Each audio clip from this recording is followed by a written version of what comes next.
Coordinator, দীর্ঘদিনের senior leader, আইপিপিসি president মানবদা leader আছেন। প্রথমে আমাদের হরিশ্চন্দ্রপুর ব্লক 1 ব্লকের নেতৃত্বে অনেকেই উপস্থিত হয়েছে, ছাত্র নেতা, যুব নেতারা উপস্থিত হয়েছেন এবং প্রত্যেক বুথ উপস্থিত হয়েছে। তাদের সকলকে আমার সালাম আদাব নমস্কার জানাই। আমরা আজকেও আমি হরিশ্চন্দ্রপুর টিমকে ধন্যবাদ জানাবো যে তারা সকলে মিলে ইউনাইটেডলি খুব ভালো প্রোগ্রামের অর্গানাইজ করেছেন। হয়তো আমাদের মধ্যে কিছু আলোচনা, কিছু সমালোচনা এখানে হচ্ছে, কিন্তু সেটা আমাদেরকে ভালোভাবে নিতে হবে, পজিটিভ সেন্সে নিতে হবে। কারণ কি, দল চালাতে গেলে কিছু কিছু আমাদের ভুল ত্রুটি অবশ্যই হয়।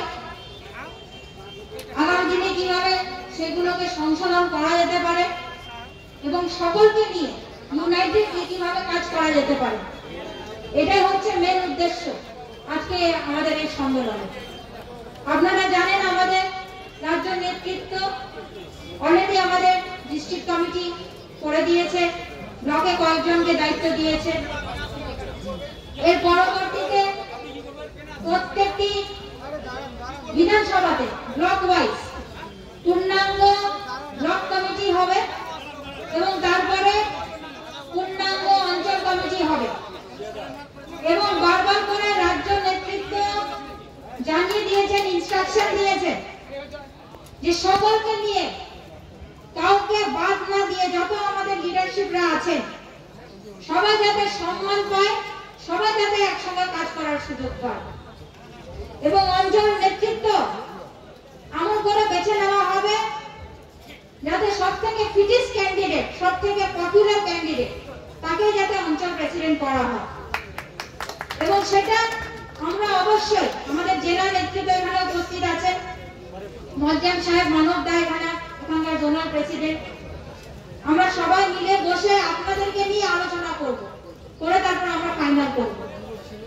তাই এখানে এটা নিয়ে সমালোচনা করার কোনো দরকার নেই, আমরা সকলকে একসঙ্গে নিয়ে করব। আমি জানি এর আগে হয়তো কিছু হয়েছে, সেটা নিয়ে অনেকে হয়তো খুব বিপদ থাকতে পারে, কিন্তু নতুন করে একটা প্রক্রিয়া, একটা সিস্টেম আমাদের রাজ্য নেতৃত্ব শুরু করেছে এবং সকলকে নিয়ে আমরা আমাদের এই প্রক্রিয়া কমপ্লিট করব। মানবদা একটা খুব গুরুত্বপূর্ণ কথা বলছিলেন, অলরেডি আমাদের কাছে একটা সার্ভে রিপোর্ট আছে কোন কোন সিট এগিয়ে আছে এবং অবশ্যই আমি আপনাদেরকে বলবো হরিশ্চন্দ্রপুর এগিয়ে আছে। ভোট দিবে মানুষ, ভোট দিবে জনগণ, অবশ্যই আপনারা আমাদের সৈনিক। তবে একটা জিনিস বলবো, যদি কোনো নেতা মনে করেন যে বসে বসে সাবোটাজ করব, এসব করে কোনো লাভ হবে না। কারণ কি, জনগণ ভোট দিবে, মানুষ ভোট দিবে। এবং আমরা সবাইকে বলবো যে একটা পরিবার হিসেবে আমরা সবাই যাতে একসঙ্গে কাজ করতে পারি, সবারই সম্মান আছে, গুরুত্ব আছে। বিশেষ করে আমরা আমাদের বুথ কর্মীদেরকে বলবো, কারণ কি আসল সম্পদ আমাদের দলের হচ্ছেন আপনারা। এবং হয়তো আমরা আপনাদের কথা বেশি শুনতে পাই না, আমরা নিজেরাই বেশি বলি, কিন্তু আগামী দিনে আমরা এমন করে প্রক্রিয়া করব যাতে বুথে বুথে গিয়ে আপনাদের কথাগুলো শুনতে পারি, আপনাদের বক্তব্যগুলো শুনতে পারি, যে কোথায় আমাদের ভুল হয়ে যাচ্ছে, কোথায় আমরা দলটাকে আরো মজবুত করতে পারি, কোথায় আমরা সংশোধন করে সকলকে নিয়ে চলতে পারি।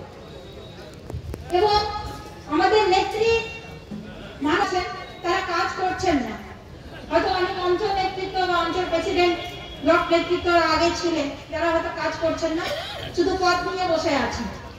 দয়া করে কাজ করতে পারলে পদটা নেবেন, না হলে পদ নেবার দরকার নেই।